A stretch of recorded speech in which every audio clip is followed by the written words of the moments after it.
the poison that they used was so effective that while I was eating, I confronted him, why are you killing me? So you were feeling, before you could finish the plate? Yes. It was excruciating pain on the abdominal. Yeah, so one of the things we must be able to do as Swazis is not to be obsessed about apportioning blame. We must look at the behavior and conduct of Swazi activists who run away to South Africa once they are in South Africa. Do they still dedicate themselves, to their energies, their resources to the liberation of their homeland, or they find a new home in South Africa and get comfortable? No. Royal supremacy will end.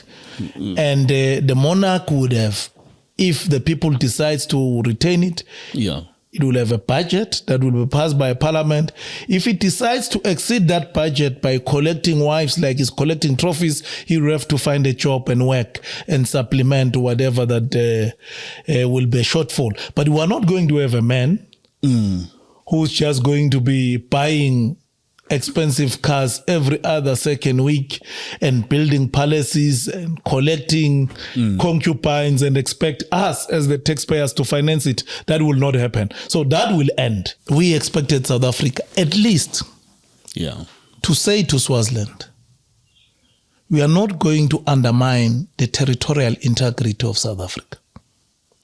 Even ourselves, when suspected criminals elope to your country, we follow due process. You are currently involved in the extradition of AKA suspected killers. We are following the due process. To go through that process.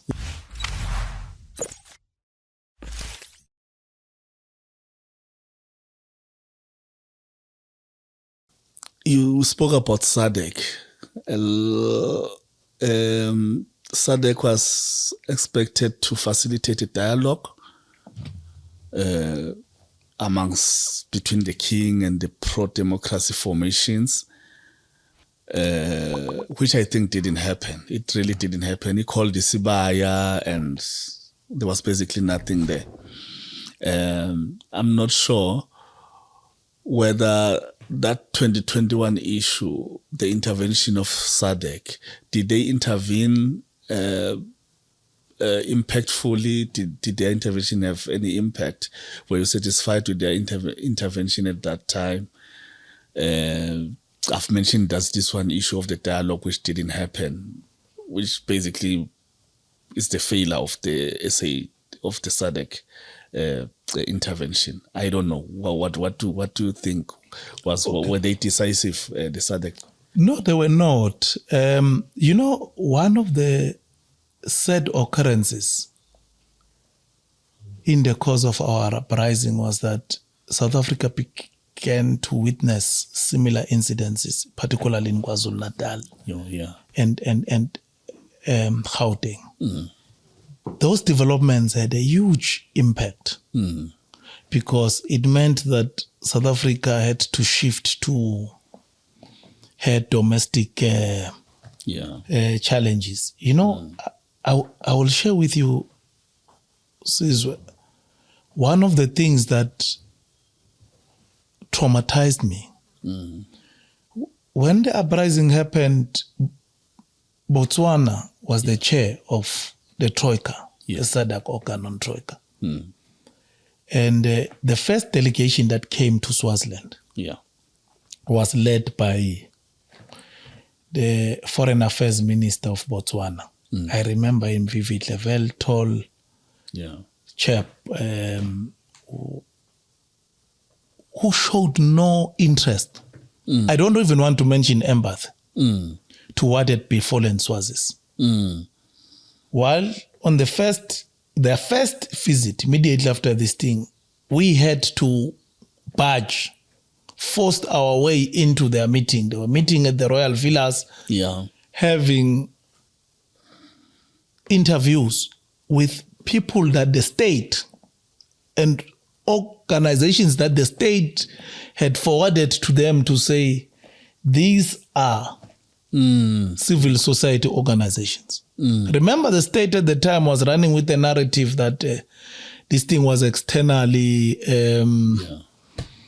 instigated, accusing the EFF in South Africa of being one of the organizations that are behind this. So we had to patch and said, we want to be heard here. And thanks to the level-headedness of Minister Naledi Pandor, who reigned on her colleagues there to say, well, this is not how it is supposed to be done, but let's hear what they have to say. Yeah. But it means we had to make our submission standing. Now, but that guy was busy on his phone, very disinterested. But I think when they came back, they reflected that they need another delegation. And in that delegation, they need to invite us. Yeah. Remember, this happens in June. Yeah. There is also now change of guard in SADC in August. Yeah. Yeah. So when President Ramaphosa, South Africa took over, Troika, South Africa understands this thing of the need to hear everyone. So when they came back, then they had extended the invite that they want us to submit. Now, so it's not him who's leading the delegation now, because it's no longer Botswana who's chairing that organ on Troika, is South Africa.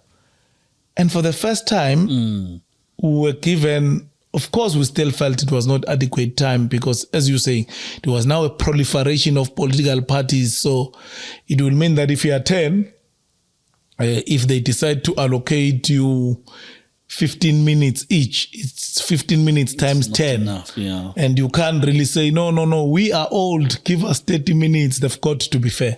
But it was the first time that we were able to make substantive presentations. And we had the multi-stakeholder forum as led by Comrade Thulani Masego then. We submitted in writing. But even then, the chap was very disinterested. I thank today the people of Botswana for, amongst other reasons, punishing the PDP for having individuals who will be so empathetic. A lot of people had died. I mean, livelihood had been ruined. For someone to come in there and play with his phone throughout our submissions. Sure. So, but the question was the intervention of SADC effective? And in my view, no. Though I think that the organ itself tried, because it compiled a report, it made recommendation. Most of the recommendations they made were recommendations that were in line with what we had presented. But it is the decision-making structure of SADC that makes SADC toothless. Because when it got to the presidents, which is the decisive structure, we have a lot of rogue states there, your Zimbabwe, who would make sure that this thing doesn't see the light of the day. You would remember when SADC convened here in Deco, in Pretoria, Mswati decided not to attend. Now, again, there was a change of baton. It went to Namibia. The Namibians were very committed to making sure that the recommendations of the organ were taken seriously. The president of Namibia went to Swaziland. It was the first time I saw a SADC head of state standing next to Mswati, making it clear to say you don't dialogue with those you like. You dialogue with those that you do not like. And that, where dialogue ends, violence starts. So this thing, because now Mswati was busy hiding behind this thing of violence. And he was saying, but there will be violence if dialogue does not take place. And again, when SADC met in Windhoek, Mswati decided not to come, waiting for a time where Zambia would assume it, and then it can go to Angola, and then he only went to Angola. And that's when in Angola, he was able to have Swaziland removed from the special paragraph of of this organ on Troika. So it never worked. And we were disappointed, but we were not surprised because SADC doesn't have a history of intervening decisively. Its visible successes can be pointed maybe to at Lesotho, to a very limited extent, maybe in Madagascar, but it doesn't have a history of intervening decisively. And the reason is simple. As long as you have leaders in SADC who are not practicing democracy in their own jurisdictions, they're not going to be. And that's why I think we're seeing these winds of change in the region. Our people are really heartful. Because I was going to ask about a specific period in the presidency of South Africa. President Zuma was the president of South Africa 2 terms. In relation to you as PUDEMO, as a organization that is fighting for reforms in Swaziland, was he listening to you? What has been your relationship? Because I'm asking this in the context of his family's relationship with the royal family. I mean, they're marrying each other. You know, there's that. There has been that. How did you find it? Was this accommodative of you, giving you an ear? Well, not to the extent to which we expected. Having played the role that Swazi's played in the liberation of South Africa. Because it must never be lost to us that it was ordinary Swazis who were housing and hosting South African operatives. It was not the Swazi state. And in fact, when PUDEMO was established in 1983, there was always a clear focus that PUDEMO must assist in the liberation of South Africa. And then once South Africa is liberated, it will be easier to bring about the much needed changes in Swaziland, because when South Africa sneezes, Swaziland catches flu. Our interaction with the South African government have always been mainly through the African National Congress, which had been the leading party maybe since until the last elections, and the alliance. And you would see in resolutions, conference resolutions of the ANC, that there will be successive conference resolutions on Swaziland, but that they were never actioned on, because when it got to government, it will then be frustrated. So we would have liked to see a more decisive role. But let's not forget that it was during President Zuma's presidency that South Africa refused with the 2.5 billion bailout. Of course, Mswati then was able to secure it from these Arabs in the Middle East. But I always say, in all fairness, we should express our dissatisfaction at the extent. But we must also appreciate that South Africa has played host to many political activists from Swaziland who are hunted, who come here. So one of the things we must be able to do as Swazis is not to be obsessed about apportioning blame.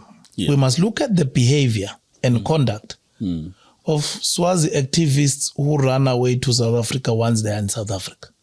Do they still dedicate themselves, their energies, their resources to the liberation of their homeland, or they find a new home in South Africa and get comfortable and start blaming Sizwe for lack of meaningful? So I think it's a two-way street. We've got to be critical of the many Swazis who come here, who have literally forgotten about why they came here. And they are now fighting for positions in the ANC itself. Exactly. They've become more ANC maybe than PUDEMO. So that's why whenever we discuss this issue, I always say no, but you can't expect South Africa to go and liberate Swazis there. It's us in PUDEMO says the liberation of Swazis can only be the act of Swazis themselves. So we understand that we are primarily responsible for our own liberation. Of course, with the support and solidarity of well-meaning people.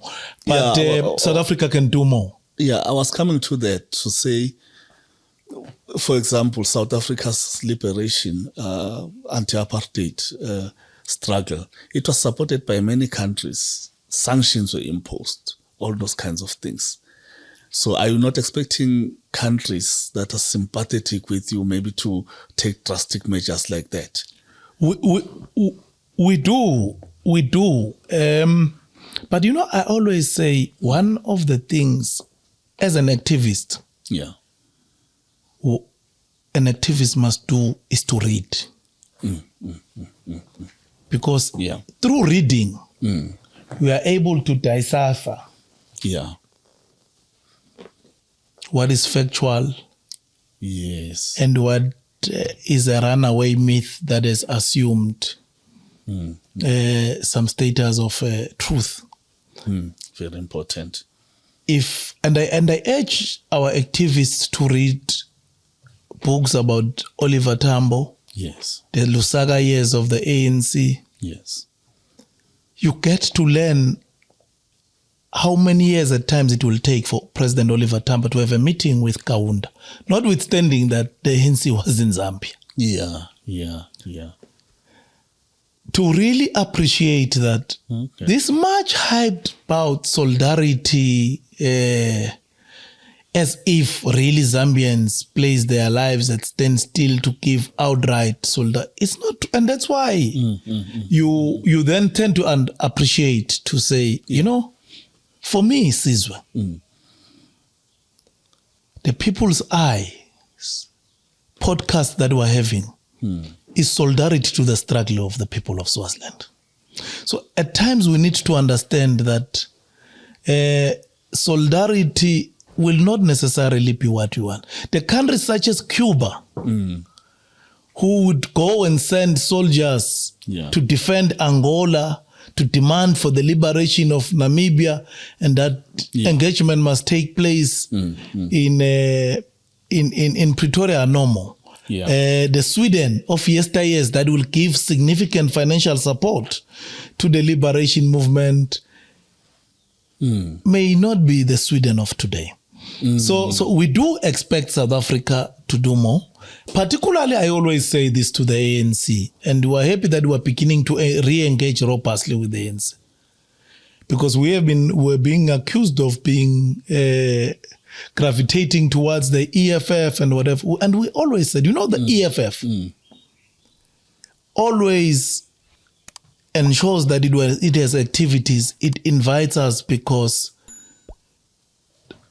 President Malema says, comrades, we need to invite you so that you can explain to ordinary fighters why they must be in solidarity with the people of Swaziland.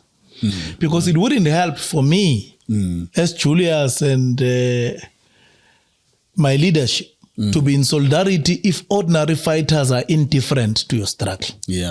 That's why it's important that we must open avenues for you to explain to ordinary fighters why. And the African National Congress, the ANC Youth League has always been doing that for a longer time. And COSATU and the party, its standard, they've been the most consistent. The ANC is beginning to appreciate that when you open space, because at the end of the day, it must be people-to-people solidarity. When there is a Swazi who's running away from the murderous regime in Swaziland, when he gets to Komatim Port, when he knocks at a homestead, he must find a receptive family that is understanding of the struggle that they are waging in their country. Not to run up to the house before he can get assistance. So those are the sort of things that we want. But South Africa holds a decisive sway on what happens to Swaziland. And whenever we lobby for solidarity in Mozambique, in Namibia, in Zambia, in Botswana, in Lesotho, they always ask us the question, even international, what is South Africa saying? Because more than 90% of trade of Swaziland is with one country, is with South Africa. There could be no Swaziland if South Africa were to say, we suspend the remittance of the SACU receipts because we think that we are using it to acquire arms that kill people, and these people are now flooding into our country and creating challenges in our country. Swaziland has only 2 ports of entries with Mozambique. The other more than 10 ports of entries, and I'm excluding airports, that are with South Africa. So South Africa is a game changer when it comes to Swaziland. So I'm mentioning this so that I don't appear to be running away from the definitive answer that would have said, no, we are not getting what we believe we ought to be getting from South Africa. But that does not mean that we are not getting anything at all. But it means that South Africa can do more, especially because of what we have said. You will struggle to find any country in the world that has been a recipient of international solidarity and support more than South Africa. But, I always say to people, solidarity is not a debt. That if I've extended solidarity to Sis, he owes me. Aksum holswano is solidarity. You may extend solidarity to someone who will be indifferent when you run into a similar crisis. Cuba is a typical example.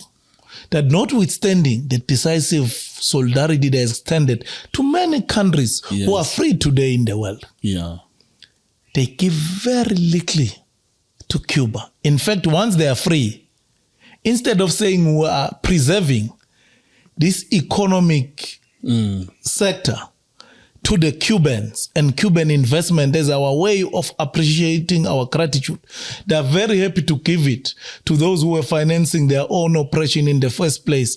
But the Cubans explain this thing very nicely for me.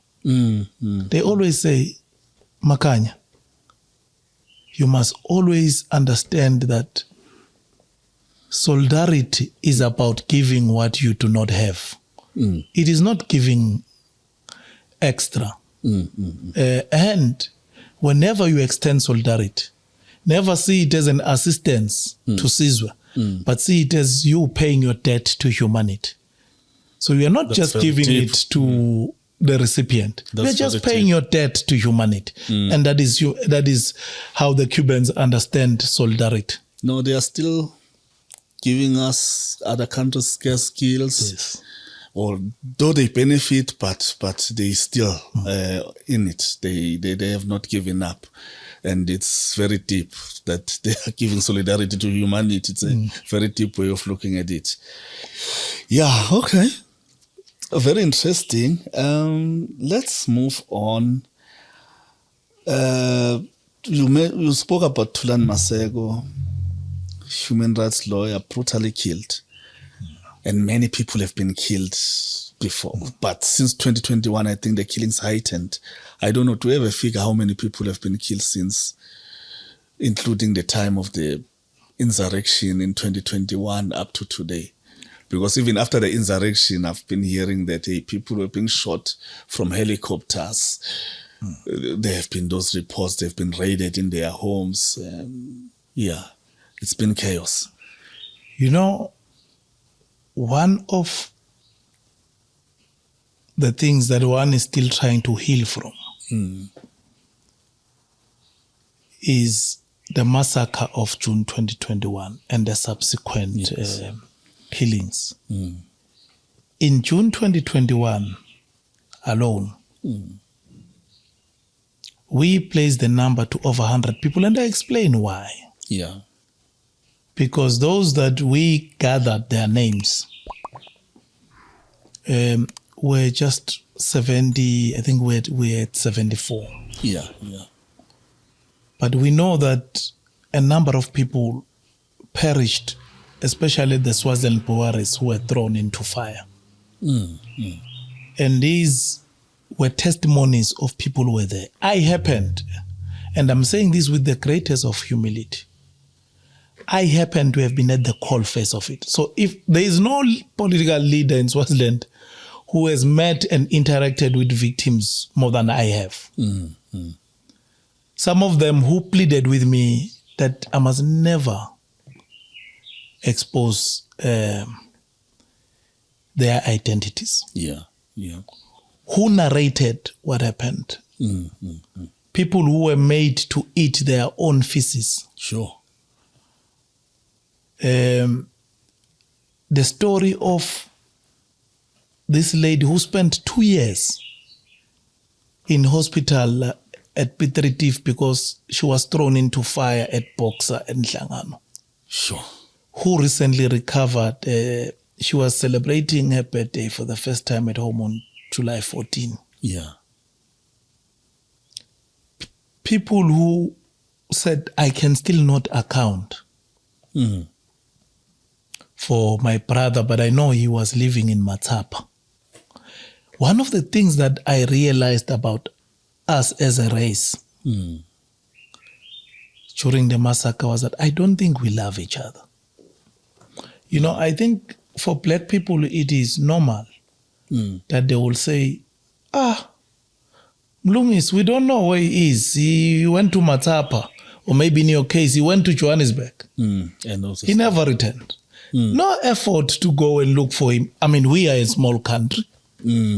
So there are families today who still say, we don't know where they went, but he had not been coming home anyway for a whole year, so we're not sure what has happened to him.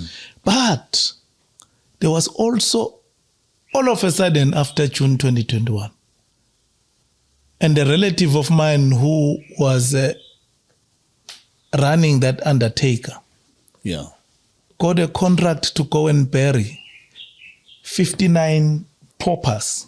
All of a sudden, there were 59 paupers, unclaimed bodies. And we're like, why were these unclaimed bodies not mentioned before? Where are they coming from? They were buried as paupers, and only the police and the company that got the tender was permitted to go and bury those people.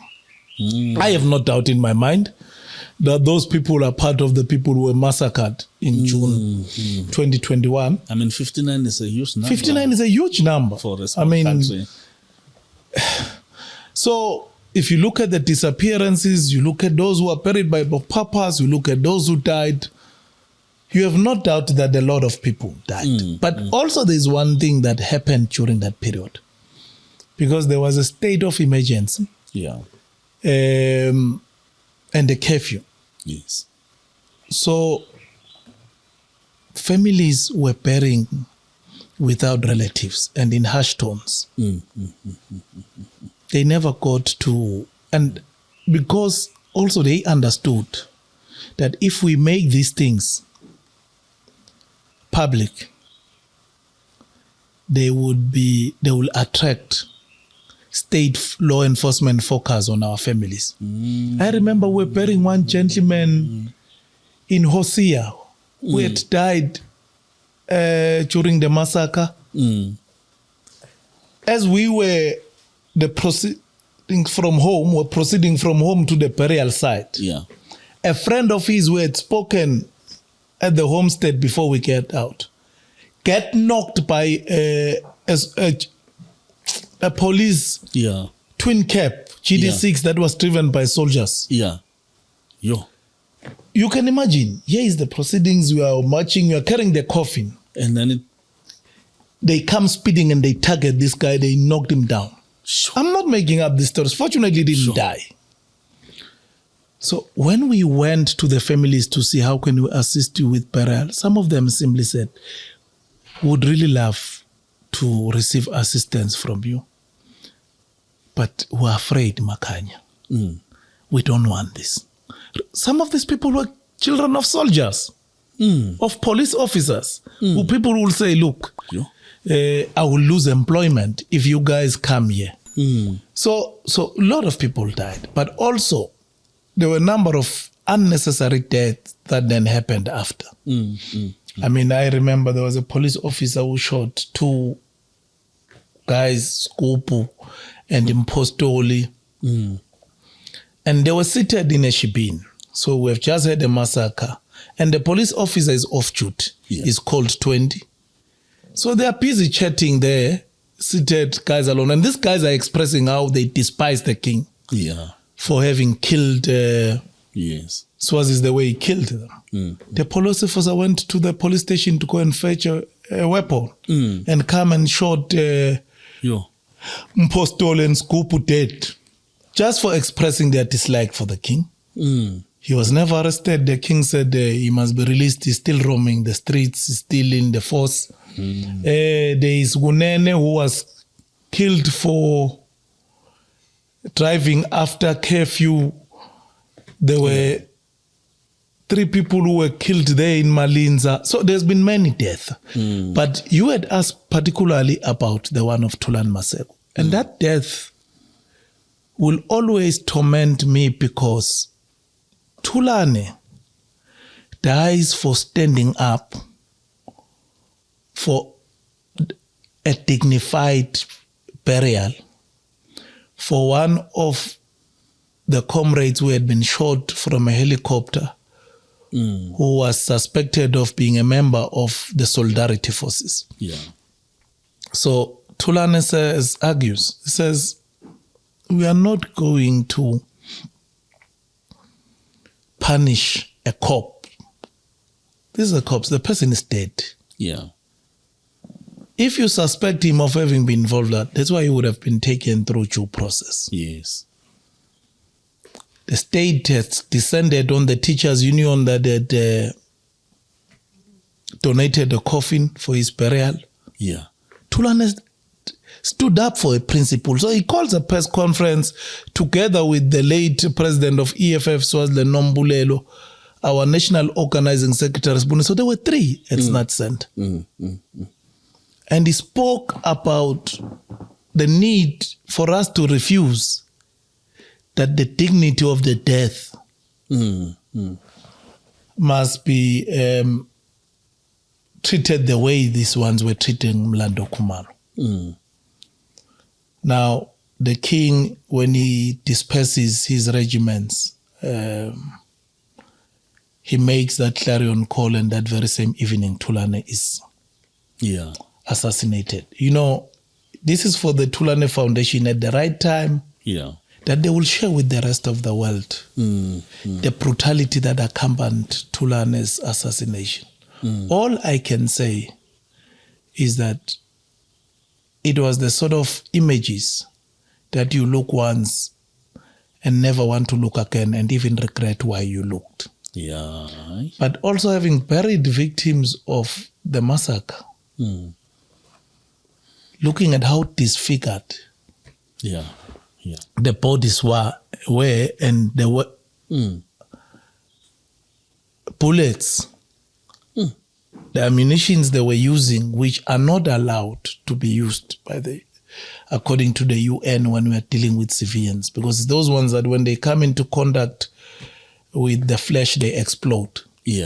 Which why many of these comrades had to be amputated, like Comrade Matsaptsap Nena, who's the chairperson of Swazi, and why they went to hospitals, took charge of theaters and collected bullets, because they did not want those bullets to be seen. So the assassination of Comrade Thulani particularly sent shocking waves across the legal fraternity, but also it had a chilling effect, a super chilling effect on activists. And many comrades became fearful and withdrew. To say, if they could do this to Thulani Maseko, a renowned human rights lawyer. I mean, the way he was shot. How about me? Pure criminal. I mean, go to his house through the window and then they shoot him. it is in front of his family. I mean, children are there. His wife is there. I'm happy, sis, where you're saying this, because when I say the incumbent is not fit to continue occupying the throne in an emancipated liberation, it's precisely because of these sort of things that he has permitted to happen under his watch and with his approval. The way that he became so disinterested in making sure that there is an independent, internationally supervised investigation on the assassination of Thulani. And every time we make this call, and we continue to make this call ceaselessly, their response is that there were many Swazis who lost their lives. And we said yes. And that's why we have said we want every death investigated. It doesn't matter who the perpetrator. Even those killings that you said were done from our side, we've said they must be investigated. Yeah. But we said those investigations can't be carried by you. Yeah. Yeah. Whom we are accusing of being masterminds of this assassination.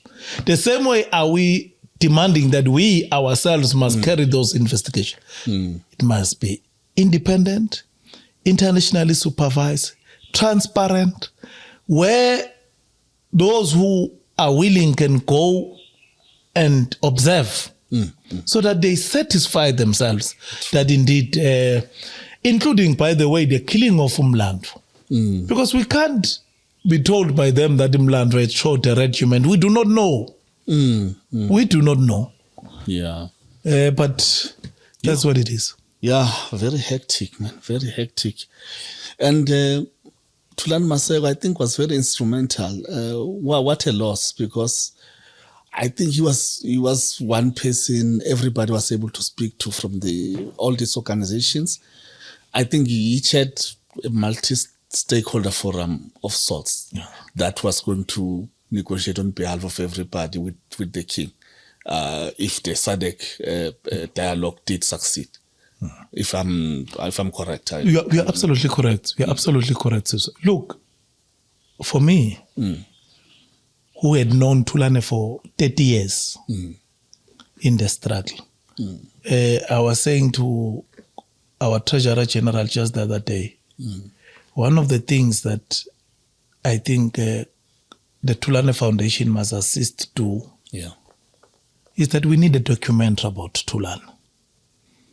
So that you can see, there was in around 1990, there was a hunger strike at the University of Students because the university had expelled the Student Representative Council.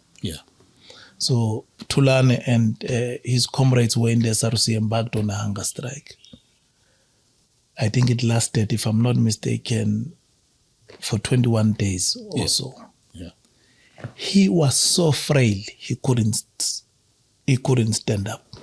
So the students, because they were seated at the gate, they had already been excluded, so they decided they were going to stage a sit-in at the gate and embark on the hunger strike. So that students will come and leave the campus, seeing them. But that also had the effect because students saw them disappearing in front of their eyes in terms of physics. So the students resolved that we are going to march to the king and plead with him that let these SRC leaders be brought back. So they marched to Lozita. Thulani spoke there. He had to be supported. He was so frail. But his speech, his address and his physical appearance moved Mswati to issue an order that they must be taken back. I think he also donated a car or two to them, to the students. Thulani led. It was called the Tibuye Masiswen, which was Farm Dwellers Association, because of what he had experienced seeing farm dwellers and how really they were treated. Thulani litigated Thulani tried to use the available mechanisms together with his comrades to bring about peaceful change in Swaziland. Thulani had to live through the trauma of seeing his close friend and comrade. When Thulani was Treasurer General of the youth organization I spoke about, Comrade Musa M.J. Dlamini, who perished with Jack Govender in that fateful Lozita bombing that saw Amos Mbedze being arrested and sentenced, was a very close friend of Thulani because they were all doing law. So it was Thulani, it was MJ, it was Velaphi Dlamini, it was Manene Twala. It was just a group of law students. So he went through everything. Thulani represented Mario Masuku. He represented Janice Tole. He went to court and fought a lot of cases with the late Mandla Mkhwanazi, who was a lawyer Leo Dlamini, Advocate Shulubane. So he was always saying to me, because we were concerned about his safety, and we pleaded with him to say, we think you must leave. And he would say, but we can't all of us leave. Thulani died for his love for motherland. And that's why in the address after they assassinated Thulani, I said,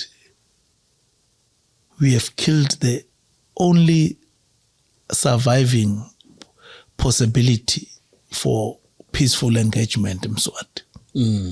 Because you never appreciated that in Thulani, you had an ally more than a foe.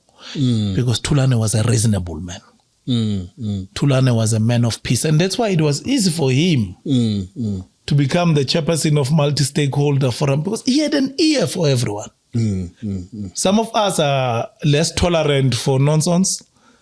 Thulani had very broad shoulders. So you are right. It was a major devastating blow. And we are just grateful that he never left us alone. He left us with a very resolute wife. I've never seen a woman so courageous as Comrade Danele Maseko Thulani's widow. But is she not persecuted? No, she is. She had to flee Swaziland, and the kids, they had to be outside Swaziland. But notwithstanding, her fighting spirit is envious. And because at times, when such things happen, all that you need is a spouse who will continue carrying the torch. It's the same with President Mario Masuku. He bequeathed to us Comrade Thembi Masuku, who stood with President Mario for decades and who continues to provide us with the shelter and the guidance, political guidance that we look for, and turn up, by the way, for many of these activities in protests. So those are the leaders that we exalt, and they continue to inspire us. Okay.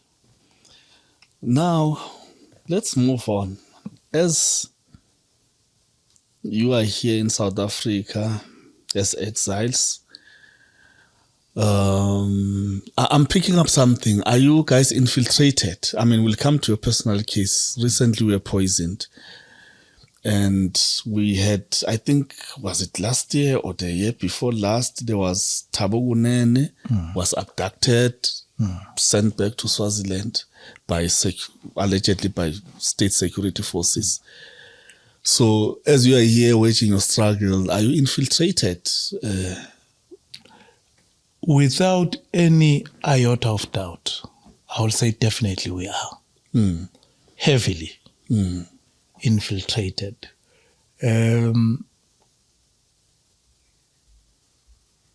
One of the consequences of the June massacre and the events that followed was that there was a mass exodus of young people who fled Swaziland. Some of them took a conscientious decision that we want to fight who are being killed. Yeah. And our attitude was, look, we don't think that we can liberate that country through guerrilla warfare because, one, we don't think there's any country in the region or the continent that will provide us with a base. So we don't think that that could be possible.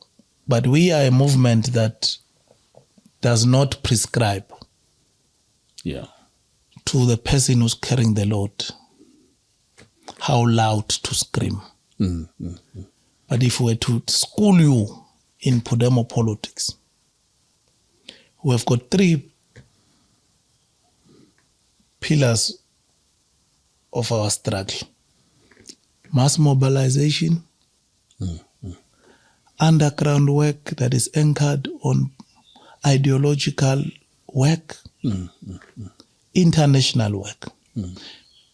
We do not rule out special methods depending on the needs of the struggle at a point in time. We have witnessed, you have been killed, people have been killed. Yeah. We can't sit here and pontificate how we must respond. But if you decide to respond like that, we want you to also to understand that it will be what we call armed propaganda. Not an armed guerrilla warfare that will propel you to victory ultimately, because the state has got more armed-bodied men, it has got air power, it has got more weapons than you would ever have. But at a psychological level, when you fight back against the bully, we are psychologically impacting on the bully's belief that he can walk all over you without consequences. And we will always support the aspiration of the people to liberate themselves. So we are not going to shun away from supporting you where we can, because most of the supports really that the support that we are asking for are humanitarian. So the Swaziland Solidarity Forces was established, which was basically a group of courageous, brave young people that I salute. When you listen to their stories, you are like, yo, you guys are something else. The abduction and rendition of Comrade Thabo Kunene and Sibusiso Nkomonye remains the lowest and most embarrassing indifference by South Africa, particularly the Department of International Relations and Cooperations. For we thought that for a country that has gone through this, where apartheid would go to neighboring countries, abduct, rendition people back into South Africa. Some of them were killed, some of them were tried. We expected South Africa at least to say to Swaziland, we are not going to undermine the territorial integrity of South Africa. Even ourselves, when suspected criminals elope to your country, we follow due process. You are currently involved in the extradition of AKA suspected killers. We are following the due process. To go through that process. And we said to South Africa, you know, by doing nothing about this, we are actually saying to us, we are permitting Mswati to expand the conflict zone. So it will be acceptable for us to then do something to Mswati and his people on South African soil, because it is now part of the territory of conflict. We don't think that's what we want to communicate. We think that if anything, on this one you've got to be firm. If they want any of us extradited for alleged criminal activities in Swaziland, they must follow the law. South Africa has extradited people to Swaziland that were alleged to have committed offenses there. So that continues to be an area of ongoing engagement between ourselves and DERCO, and we have no desire to let it go.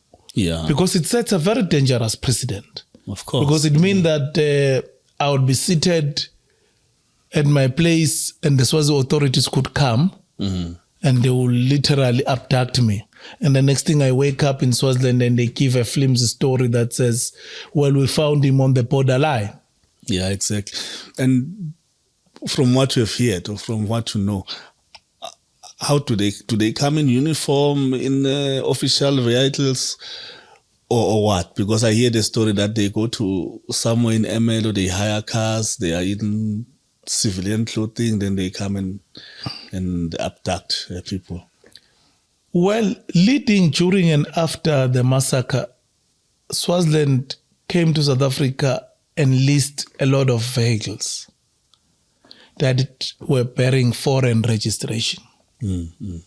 Some of them, they actually took government cars and they simply removed the number plate and they put GP number plates. They did this because they knew that we're a small country, small population, most likely will know Sizwe's car. Out of 5 people, 1 will know Sizwe's car. So they put GP. So some of these vehicles and the vehicles that they used to come and fetch Thabo and Gomonye was one of the vehicles because it was a twin cab. But you asked the question that we have been infiltrated.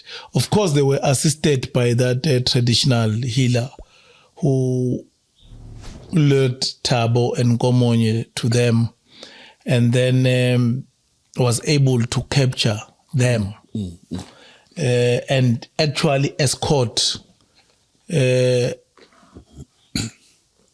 them up until, according to Thabo, Caroline.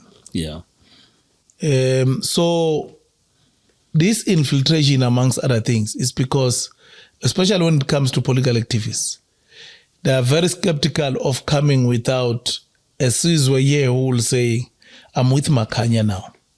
Here is the picture. I have him for you. And then they will come. And even then they will say to Sizwe, take us up until we are closer to our border gate so that we make sure that it's not a trap. That's what happened with Thabo. But obviously they realized that I think South Africa, without making noise, I wouldn't know that, without making public noise, raised the concern. Because if you look at my attempted assassination, my poisoning, and if you look at the killing of Begama Kakula, the water that was killed recently, you then realize that it looks like they are no longer keen on abducting people and taking them there. If they can have you changing strategy, taken out where you are, the better, because especially if they're then going to run with a narrative that we are killing each other. If they can buy you one very close to you to kill you, then they will say, no, but we told you these people are killing each other. We have nothing to do with it. I think they realize that that strategy is unsustainable.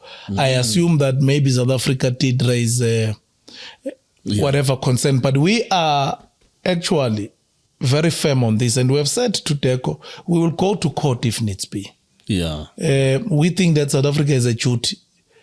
Someone here, legally or illegally, South Africa still has a duty to protect that person and process him through the proper legal processes.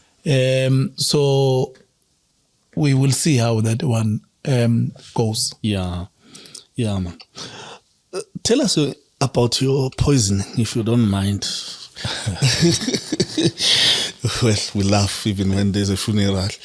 Yeah.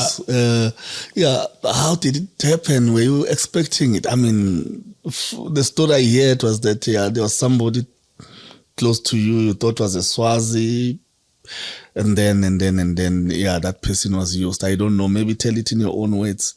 Well, that is the case, but also there's been a lot of lies that have been told in the process. Okay. And amongst the lies was that I was living with that person. Oh, okay. I mean, when you're a leader, you would always avail yourself to help as and when comrades require assistance. Yeah. The said person was someone that got introduced to me in early 2002. Oh, that long. So it was a young man that I knew wanted to see his motherland free. Yeah. And yes, it was a boy I had grown to trust in the sense that I would send him around. Yeah. If I'm going elsewhere, I would ask him to come along. Yes. But he was living with the rest of the other comrades were living. So what happened leading to my poisoning, and you will appreciate that this is a matter that is still under investigation. So of course, certain details may not be prudent for one to mention it. But he had arrived here on Wednesday en route to Mpumalanga. Okay. So he had sort of asked to sleep over so that he can get early transport to go to Mpumalanga. Yeah. Now, on the Thursday, when he's supposed to leave, then we have a discussion around one enabling instrument that I had said to him, but if you take this instrument it will help you in earning a livelihood in Mpumalanga. In fact, it was a motorbike. There's nothing secret about it. So I wanted to give him a motorbike because where he was going, there is a TVET college. Oh, yeah. And the learners at the TVET college had complained that the taxi fare to the mall and back, there is a recently opened mall. Yeah. It's 30 Rand. So if they want to go and buy a pizza or even a streetwise, 60 Rand goes to transport. Yeah. Now, COVID introduced this thing of delivery. And these delivery people are making a lot of money. Good money. So I said to him, look, these kids are saying there's Dibonese, there's KFC there. You could actually do deliveries there and earn yourself a bit of money. But he didn't know how to ride a motorbike. Yeah. But he knew how to ride a bicycle. It was good. So we go to some Ugandan who fixes motorbikes in the area. And he says, if he knows how to ride a bicycle, I'm going to teach him how to ride a motorbike. Within a day, he was riding that motorbike. But then the Ugandan says, okay, he must come the following day so that I know that he is... He has mastered how to. So, and that is the Friday. So on the Friday, as he's at that workplace, he began to have a conversation with the Ugandan. It appears that the Ugandan came here also initially as a refugee. Okay. So the Ugandan says, look, it will be good for this guy if he were to learn at least how to service and fix a motorbike because he's going far away. If it's fine with him, I've offered him a week of showing him how we fix motorbikes, how we service it. Because it's going to be 300 kilometers away. He can't bring a motorbike here. Exactly. Can do it himself. He says to me, I am very, very much interested in learning that. He was super excited about that. And that is the Friday. So the Ugandan says, no, it will take a week. So he leaves on the Saturday, go back where he stays. He says, no, I'm going to return when I go back to work. everyone apparently who spoke to him during the course of that weekend, he was bragging to them about how he can ride the motorbike and how he was going to do this motorbike thing. Yeah. But with hindsight, it's clear that he had already been long captured. So initially, I think the aim was to poison me on the Wednesday. Yeah. But on the Wednesday, I never ate home. On the Thursday, I never ate home. On Friday, I wasn't home. On Saturday, I was in the air show at Waterkloof. Yeah. So the only opportunity I think he could get was the Monday. But when you speak to people in the area, they tell you that no, he didn't want to come back on the Monday because he came back late on the Monday. Yeah. And those who are in the area of investigations were saying these are signs consistent with someone who wanted to pull out. But when people have captured you, they don't just use the carrot, they also use the stick. Yeah. So they tell you if you don't proceed with this, then you must know we'll finish you. So on the fateful day, then it happened that I arrived late. And then he said, well, I have cooked. It was 3 of us with my son here. And can we dish for you? I said, what have you cooked? Then he says, and then they dish. The poison that they used was so effective that while I was eating, I confronted him, why are you killing me? So you were feeling, before you could finish the plate? Yes.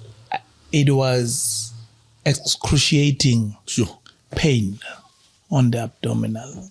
And then I start seeing, the house is moving. And he says, no, I wouldn't do that. There's no way. I couldn't stand up. They had paralyzed my knees. I wouldn't stand. So he pretends to be assisting me to stand up. Yet he wants to go and lock me into an ensuite bedroom or an ensuite bathroom. So he leaves with the key. At first I thought maybe he's fetching car keys. But when I realize he's not coming back, I start suspecting that there may be an incursion. He's doing this under armed force.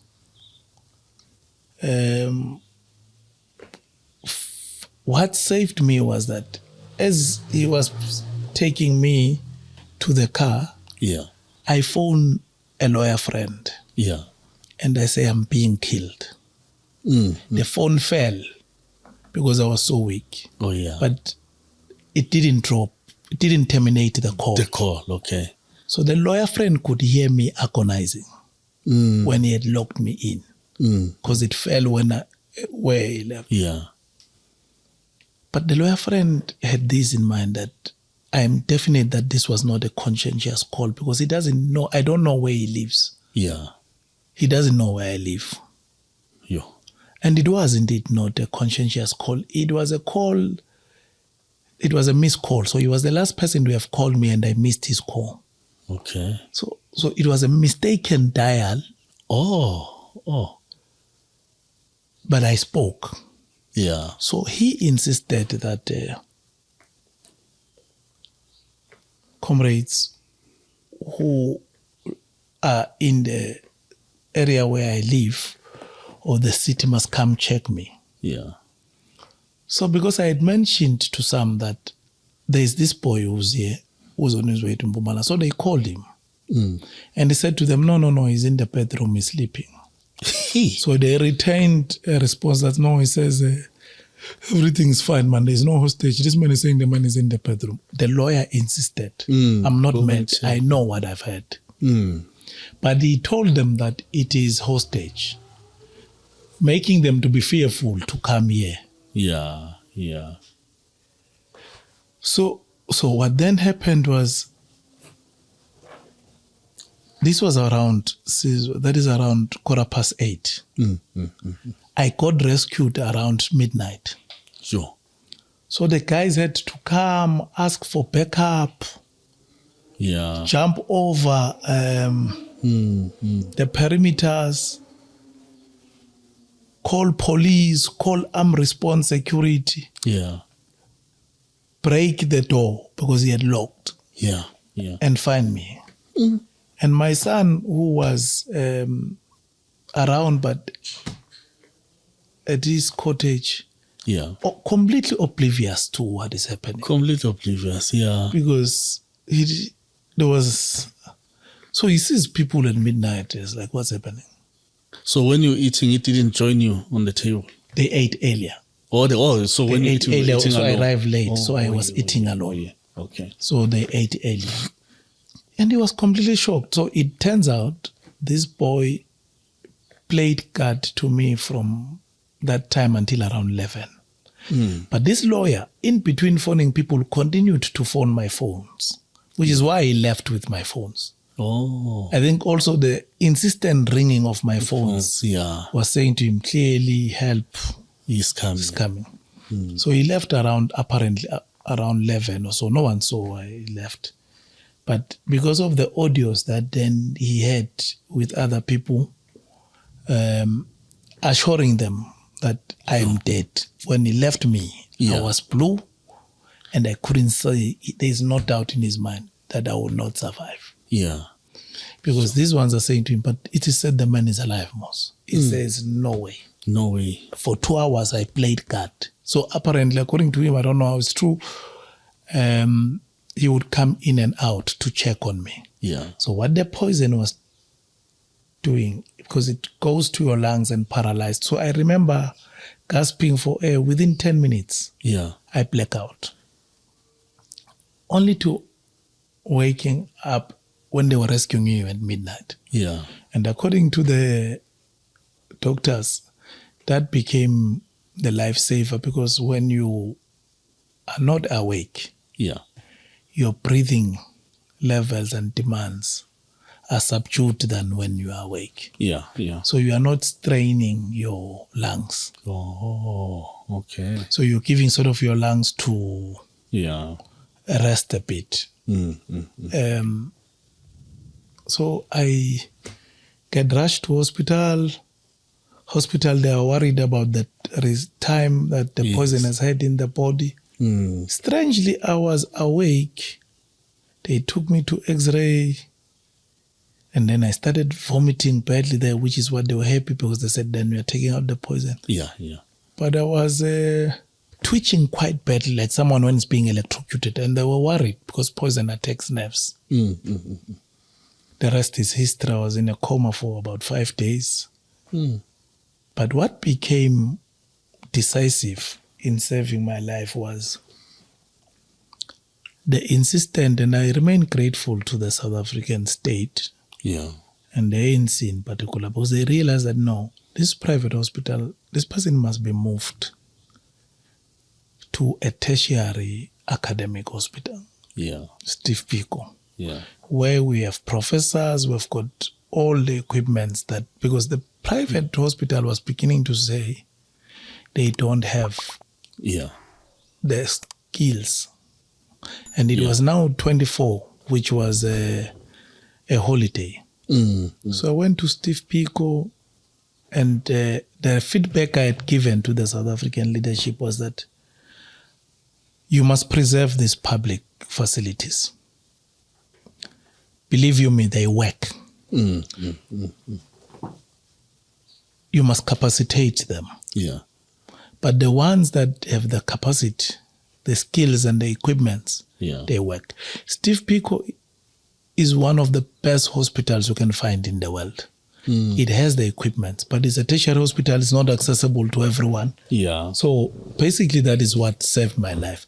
But this boy, it turns out then, and I had no doubt, that no, he had been bought by the regime using the elder son of the king, who is the DG, equivalent to a DG, we call them PS of the army. Yeah. So on the Saturday, they had gone to buy him phones, iPhones,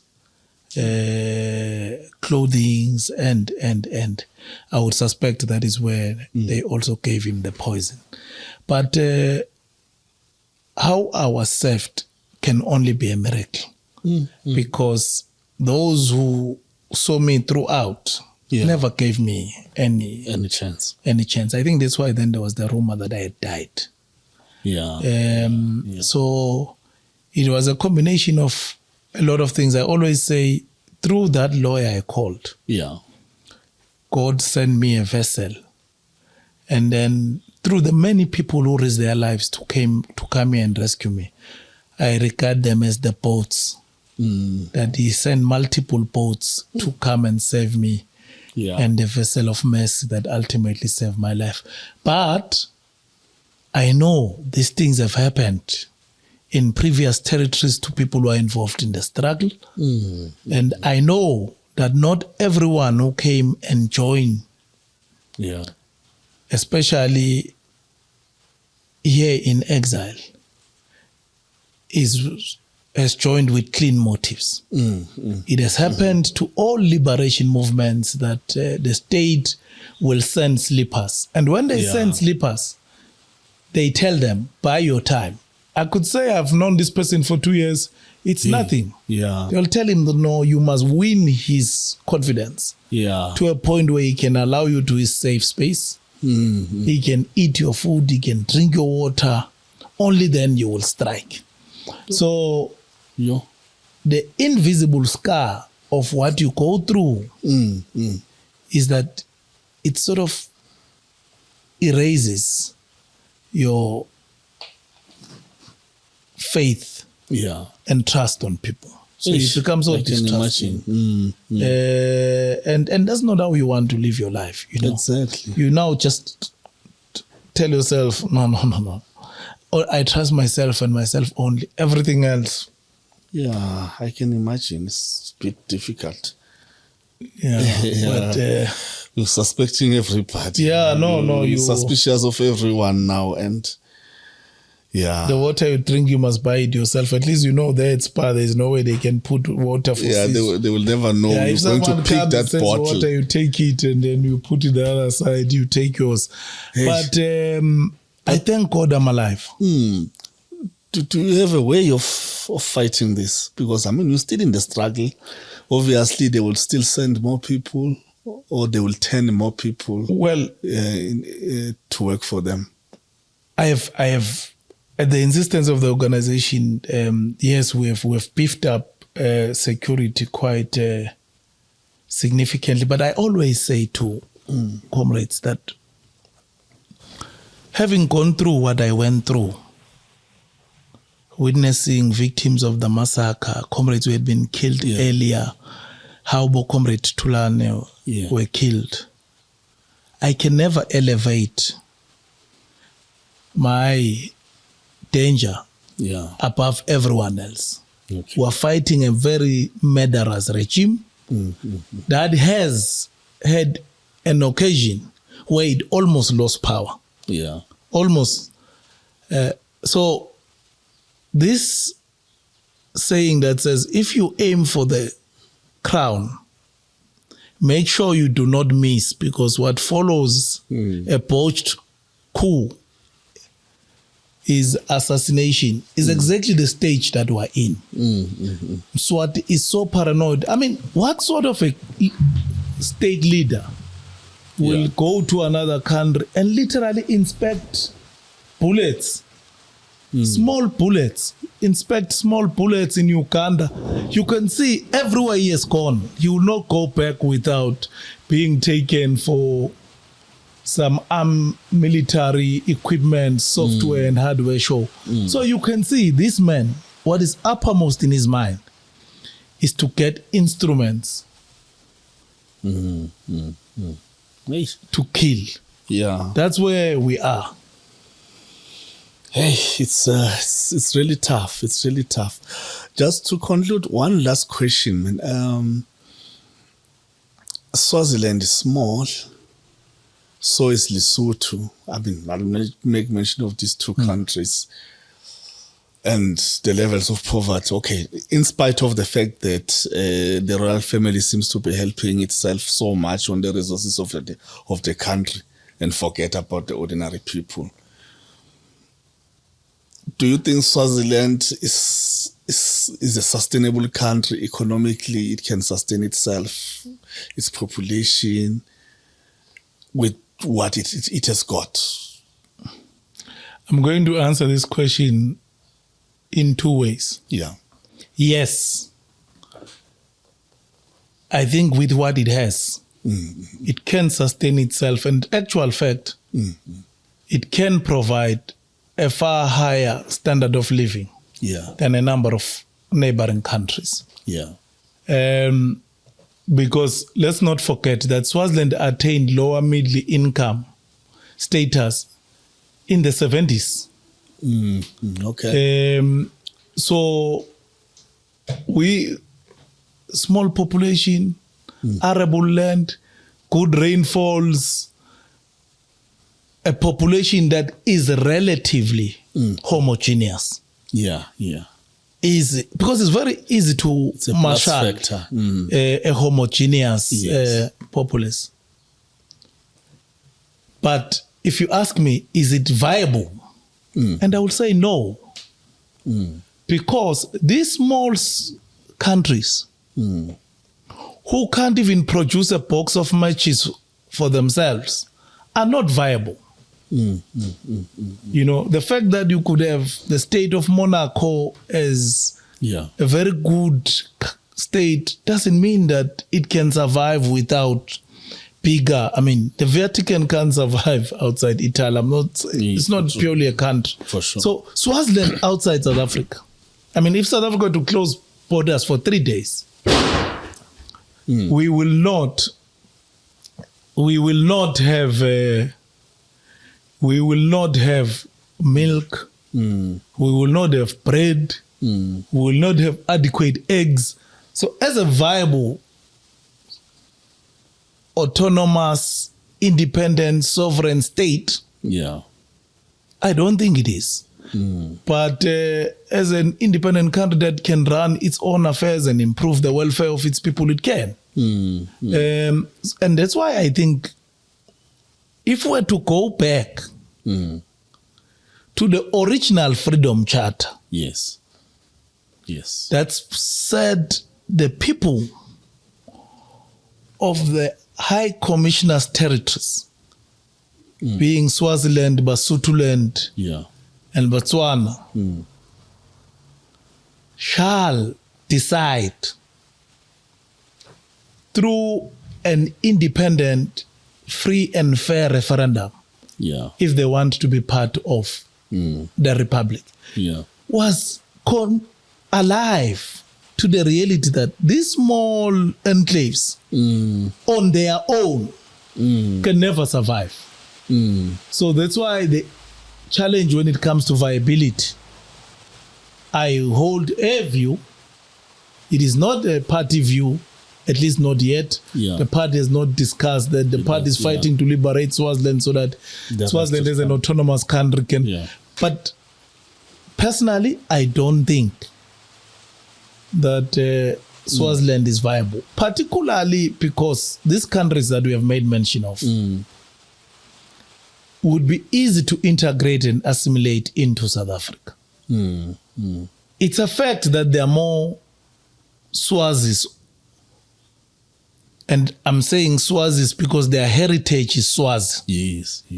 In Mpumalanga than there is in Swaziland. Of course. For a whole premier and deputy president of a sovereign country to go and pay homage to a king in a sovereign country speaks to this reality. So when DT is there dressed in traditional regalia, speaks to this reality. But it's a conversation that I think the two nations and other impacted nations need to have. And these conversations shouldn't be held from the myopic view that Mswati pursues of border adjustments, because the border question was settled at the formation of the OAU, that we are not going to tamper with these colonial borders, because they will open a whole lot of can of worms. We'll end up not knowing what ends where.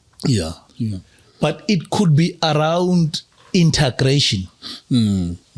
What powers would Lesotho, Swaziland, Botswana retain in terms of their affairs, and what powers will be decided in the bigger republic?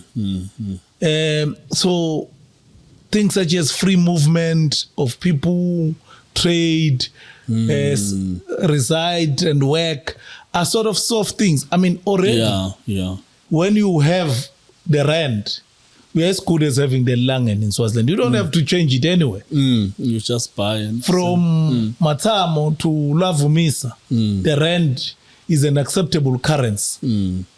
So in truth, it's skin deep, this thing called Swazi state. The king uses it as a bargaining chip so that then he can get to punch above his weight on the one China principle by saying I'll retain diplomatic relations with Taiwan so that Taiwan can direct whatever support it wants to direct to the only African country that recognizes it as a sovereign state. It's not for the welfare and good interests of the ordinary Swazi people. And that is my view on that issue. Okay. Exactly, because I touched on this question earlier. I think the issue of identity, it's very important. I mean, we are a Swazi, we are proud of being a Swazi. I'm Zulu, I'm proud of it.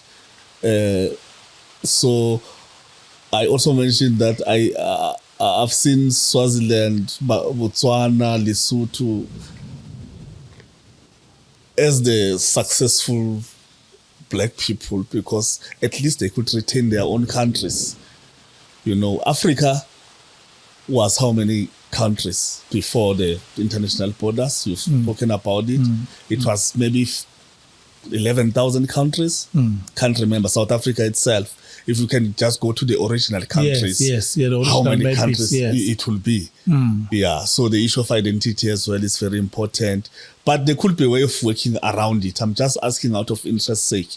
But as you say, your explanation is also talking to the fact that there could be a way of working around it. You know, you are actually raising a very important point. But all that I always say is that let's not forget that we're in a state of a flux. These things are not static. You know, the history of the Swazi people is that a significant part of that geographic space was occupied by the Basotho. Oh, that is true. So, but over time, you will struggle to find a Sotho person in Big Bend. So the Usuthu River was because that river was for the Basotho. But you will not find a Sotho there because of these